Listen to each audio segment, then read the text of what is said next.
নমস্কার, তোমাদের সবাইকে সানা স্মাইল এডুকেশন সেন্টারে স্বাগত জানিয়ে আজকের ক্লাসটি শুরু করছি। আজকে তোমাদের সঙ্গে আলোচনা করব তোমরা যারা সপ্তম শ্রেণীর সেকেন্ড ইউনিট টেস্ট পরীক্ষা দেবে তোমাদের জন্য রায় ও মার্টিন প্রশ্নবিচিত্র থেকে আজকে সমাধান করে দেখাবো ইতিহাস বিষয়ে মডেল নাম্বার 8 অর্থাৎ 8 নম্বর স্কুলের যে সমস্ত ছোট ও বড় প্রশ্নগুলি আছে সমস্ত প্রশ্নের উত্তরের সমাধান করে দেখাবো। চলো দেরি না করে মূল বিষয়ে যাওয়া যাক। প্রথমে দেখো আছে সঠিক উত্তরটি নির্বাচন করো। এক জায়গায় আছে ইবন বতুতা কোন সুলতানের রাজত্বকালে ভারতবর্ষে এসেছিলেন? উত্তরটা লিখবে মোহাম্মদ বিন তুগলকের সময়। দুই জায়গায় দেখো বাবর আফগানদের বিরুদ্ধে কোন যুদ্ধ করেন? উত্তরটা লিখবে ঘরঘরা যুদ্ধ, অপশান ডি। তিনি দেখো আকবর চিতোর জয় করেন, উত্তরটা হবে 1568 খ্রিস্টাব্দে, অপশান সি। দুইয়ে দেখো এক কথায় উত্তর তো একে আছে আশরফি কি? উত্তরটা লিখবে মুঘল আমলে প্রচলিত মুদ্রার নাম হচ্ছে আশরফি। দুইয়ে দেখো দিল্লির কোন সুলতান প্রথম খলিফার অনুমোদন লাভ করেন? উত্তরটা লিখবে ইলতুৎমিশ। তিনে দেখো বাহামনি রাজ্যের দেশীয় অভিজাতদের কি বলা হতো? উত্তরটা লিখবে দক্ষিণী। চারে দেখো হিমু কে ছিলেন? উত্তরটা লিখবে আদিল শাহের সেনাপতি। তারপরটা দেখো সত্য মিথ্যা। একদিকে প্রশ্নের উত্তরটা হবে মিথ্যা, সঠিক উত্তর হবে শাহজাহানের আমলে। দুই দাগের প্রশ্নের উত্তরটা হবে মিথ্যা, সঠিক উত্তর হবে 1679 সালে। তিন দাগের প্রশ্নের উত্তরটা হবে সত্য। চার দাগের প্রশ্নের উত্তরটা হবে মিথ্যা, সঠিক উত্তর হবে তিমার। পরটা দেখো কয় স্তম্ভের সঙ্গে ক্ষয় স্তম্ভ মেলাও। একে আছে আবুল ফজল, এটা হবে আইনি আকবরী। দুই আছে গণেশ, এটা হবে এ বাংলা। তিনে আছে প্রতাপ দ্বিতীয়, এটা হবে বি 12 ভূঁইয়া।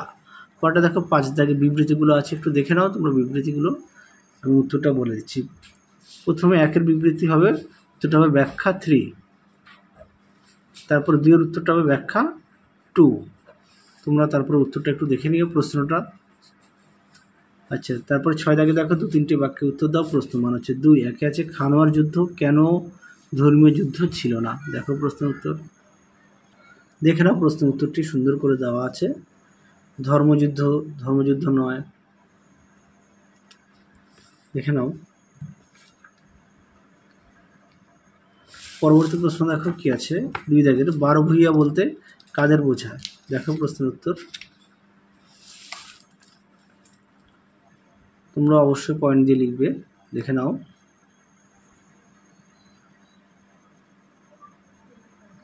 এই পর্যন্ত উত্তরটা লিখবে।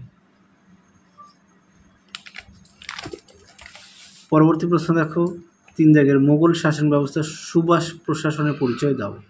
দেখো প্রশ্ন উত্তর, দেখে নাও প্রশ্ন উত্তরটি সুন্দর করে দেওয়া আছে, এখান থেকে এই পর্যন্ত উত্তরটা লিখবে, দেখে নাও।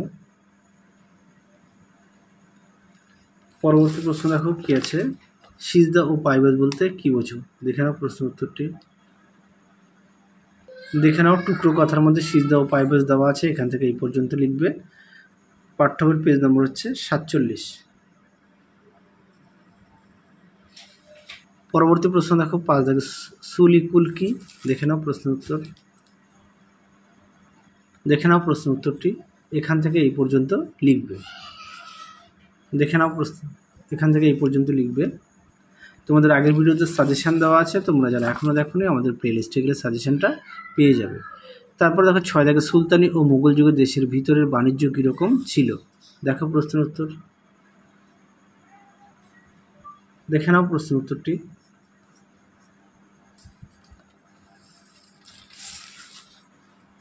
পরবর্তী দেখো 7 দাগের সুরাট ও মুসলিপট্টনম কেন বিখ্যাত? দেখে নাও প্রশ্নের উত্তরটি সুন্দর করে দেওয়া আছে, দেখে নাও। এখান থেকে এই পর্যন্ত উত্তরটা লিখবে। পরবর্তী প্রশ্ন দেখো 7 দাগে 4-5টি বাক্যে উত্তর দাও। একে আছে সুলতান রাজিয়ার কৃতিত্ব আলোচনা করো। দেখো প্রশ্নের উত্তর, দেখে নাও প্রশ্নের উত্তরটি সুন্দর করে দেওয়া আছে, তোমার উত্তরটি এখান থেকে দেখে নাও এই পর্যন্ত লিখবে, দেখে নাও।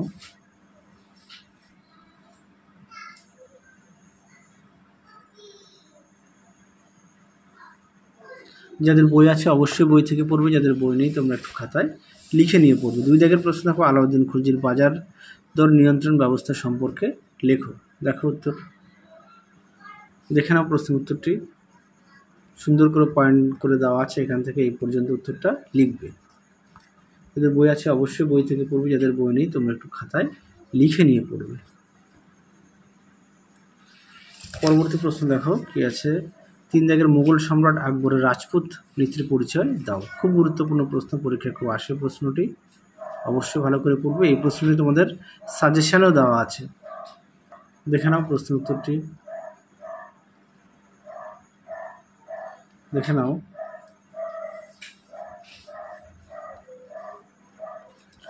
পরবর্তী প্রশ্ন দেখো কি আছে, 4 দাগের টিকা লেখো জাগিরদারি ব্যবস্থা, দেখে নাও তার উত্তর। দেখো প্রশ্নের উত্তর সুন্দর করে দেওয়া আছে, দেখে নাও।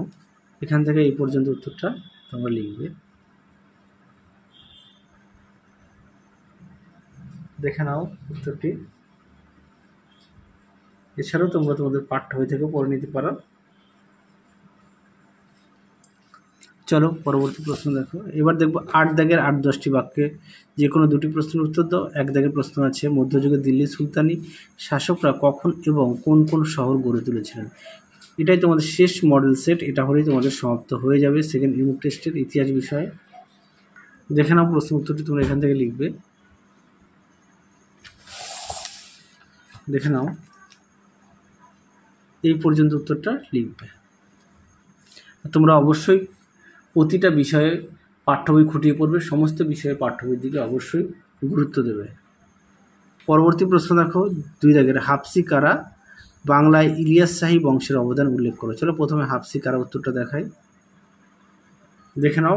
হাফসি কারা উত্তরটি এখান থেকে এই পর্যন্ত তোমরা লিখবে, দেখে নাও।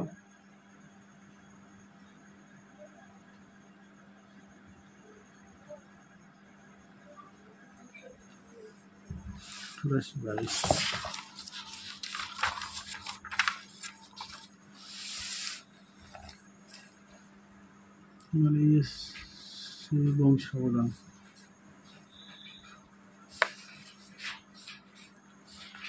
পরবর্তী দেখো, বাংলায় সুলতানি ইলিয়াসের কৃতিত্ব, তোমরা এখান থেকে এই পর্যন্ত লিখবে, দেখে নাও।